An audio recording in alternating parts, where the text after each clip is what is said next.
It scared me, for some reason, to see my stepsister with a girl. I mean, with anyone sexually, but I don't know. I guess I was surprised, shocked. I was shocked, and it kind of made me afraid. So what frightened you? I don't know. I wasn't frightened per se, but But I think it's interesting that that's the word you chose. That's the first word that came to mind, isn't it? I mean, what's there to be frightened about? It's not like I'm scared of them. Afraid of the sex, maybe? I'm not afraid of sex. Have you had sex before? You already know that I haven't. My mom told you that I don't date. That's why she sent me to you. Not having an interest in dating doesn't mean that you've never had sex. I haven't had sex. The things that we talk about in here, they don't have to be discussed with anyone else, not even your mom. Scene 2, A Pepper, deepens the film's commitment to interior truth by staging a conversation that is less about sex than about fear, language, and the struggle to name desire in a world that offers few safe words for it. And its emotional resonance comes from how precisely it captures a moment many queer women remember as formative, the first time attraction is experienced, not as pleasure, but as shock, curiosity, and a destabilizing sense of exposure. The scene unfolds as a therapeutic exchange, and this setting matters profoundly, because it frames Sydney's confusion as something worthy of careful attention, rather than correction or discipline, even as the dialogue reveals how easily curiosity can be misread as pathology when it falls outside familiar norms. Sydney's admission that seeing Carrie with another girl scared her is the emotional fulcrum of the scene, and the therapist's gentle insistence on examining that word rather than dismissing it allows the audience to sit with the discomfort of fear without rushing to judgment. For queer audiences, this moment is deeply recognizable, because early same-sex attraction is often accompanied not by clarity but by alarm, a visceral response shaped by years of cultural messaging that frames such desire as dangerous, disruptive, or unspeakable. Sydney's attempt to backpedal from the word scared to qualify and soften it mirrors a common survival strategy among young women who sense that naming fear too directly might invite scrutiny or misunderstanding. The therapist's probing, asking what there is to be frightened of, does not seek a definitive answer, but opens space for Sydney to confront the ambiguity of her response. And this ambiguity is central to queer self-discovery, which often unfolds through half-formed feelings rather than clear declarations. Sydney insists she is not afraid of sex itself, yet the conversation reveals that her understanding of sex is abstract, distant, and mediated through observation rather than participation, a dynamic many queer women recall from adolescence, when desire was experienced obliquely, through watching, reading, or imagining, rather than through socially sanctioned scripts of dating. The therapist's questions about experience and curiosity gently expose the gap between Sydney's self-concept as someone uninterested in sex and the reality of her attention lingering on Carrie, and Sydney's metaphor of watching a car crash captures the compulsion and helplessness of that attention, the sense that something catastrophic and fascinating is unfolding and cannot be ignored.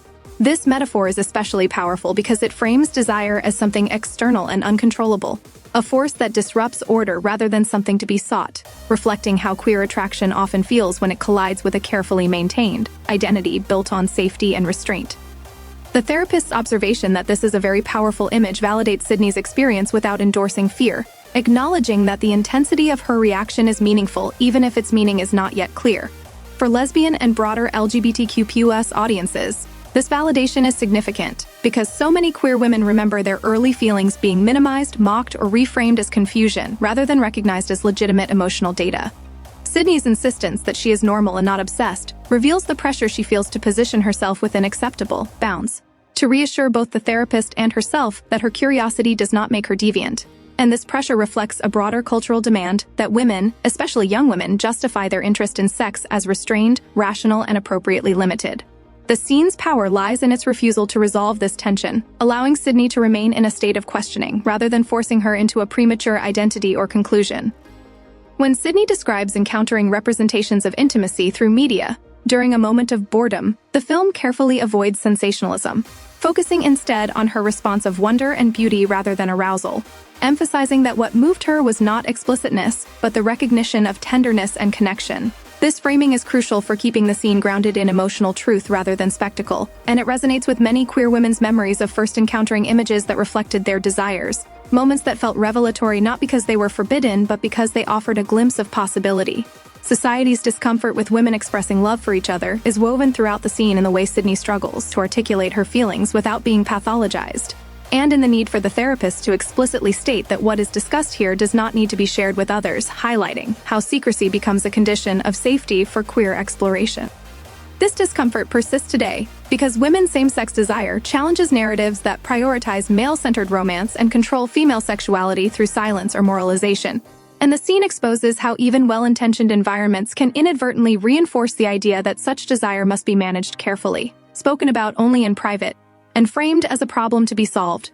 Symbolically, Sydney occupies the role of the inward-facing queer subject at the threshold of recognition, grappling with feelings that unsettle her sense of self, while the therapist represents the possibility of a compassionate witness who does not rush to label or correct, offering a model of support that many queer women wish they had encountered earlier in life.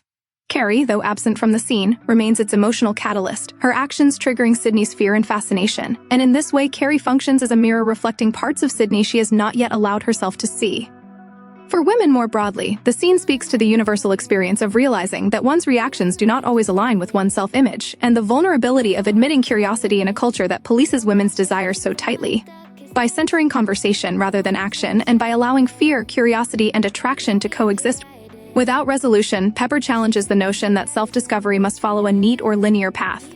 Instead, it honors the messiness of becoming, the way understanding often emerges through missteps, metaphors, and moments of speech that surprise the speaker herself.